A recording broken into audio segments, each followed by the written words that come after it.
Merci beaucoup à vous, Dr. Borno. Je reviens légèrement à ce que nous disions la semaine dernière. Nous avons des systèmes dans le corps humain. Nous les appelons chez nous les Noirs les mémoires. Parce que chaque mémoire renferme beaucoup de clichés. Et nous n'avons pas seulement un seul système, nous en avons tellement.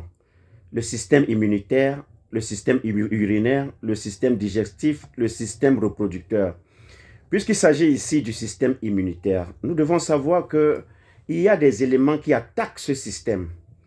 Et c'est pour ça que nous, les Africains, on a toujours proposé que l'on doit vivre selon une discipline rigoureuse parce que il y a des saisons qui vont nous influencer, il y a des bombardements cosmiques qui vont intervenir, il y a tellement de choses, il y a les marées de la vie, il y a des stress, il y a des événements de la vie que nous allons assumer, supporter, parfois déposer. Tout ça exige que nous ayons une discipline.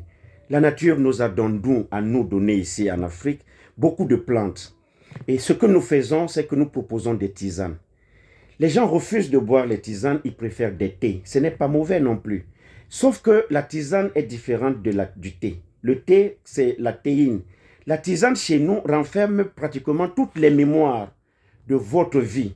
La mémoire physique, la mémoire mentale, jusqu'à la mémoire mystique. Il faut faire très attention lorsque nous expliquons ce que nous sommes. Donc, le système immunitaire est un système qui doit protéger l'homme. Et c'est fait pour ça. Maintenant, lorsque ce système est attaqué par je ne sais pas quel virus, puisqu'il s'agit là du virus du VIH, il a aussi ses caractéristiques parce qu'il a son identité. Nous savons que ça, c'est le virus du VIH. Mais sauf que lorsque le système immunitaire est attaqué, il y a des éléments selon les conceptions de chacun. Chez nous, nous respectons ce que nous appelons le poids mystique de l'être humain. Dans ce que nous appelons le poids mystique, il y a des gens qui peuvent tomber malades sans avoir des symptômes. On va dire de celui-là que c'est un sujet asymptomatique. Moi, je ne crois pas que les médecines doivent se séparer. Je pense que c'est un problème d'explication. Il y a longtemps, les Noirs ne se sont pas exprimés sur le sujet. Moi, j'essaye d'apporter à mon humble avis des petites choses. Mais il y a des sujets aussi qui sont fragiles. Cela dépend de leur poids mystique et de ce qu'ils sont. Je vous ai toujours expliqué qu'en Afrique, nous avons des enfants normaux et nous avons des enfants phénoménaux. Pour ce qui est des enfants normaux, les caractéristiques seront très claires. Lorsque le virus aura affaibli le corps humain, vous allez découvrir que vous aurez des mal de tête, des fièvres, des maux de tête. Et même, il faut bien comprendre ces différents maux de tête.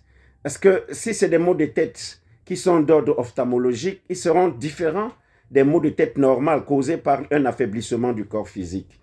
Vous voyez, il y a tellement de choses. Il y a des douleurs musculaires. La douleur musculaire va dépendre de la courbature à de l'affaiblissement du corps. Si vous avez fait un petit sport, ce qui est très important, lorsque vous êtes, même si vous avez ces problèmes d'infection, il faut toujours jamais relâcher les activités physiques et l'alimentation. Donc, les douleurs physiques, les douleurs musculaires seront différentes selon le cas. Si c'est un affaiblissement causé par une infection du VIH, vous aurez des douleurs musculaires terribles qui vont même attaquer directement les os, parce que c'est tout un système qui protège le corps qui est affaibli. Et vous avez des éruptions cutanées. Il y a beaucoup de choses qui commencent déjà par vous dire faites attention, le corps ne fonctionne pas. Donc, je vais m'arrêter là pour l'instant, docteur Borno.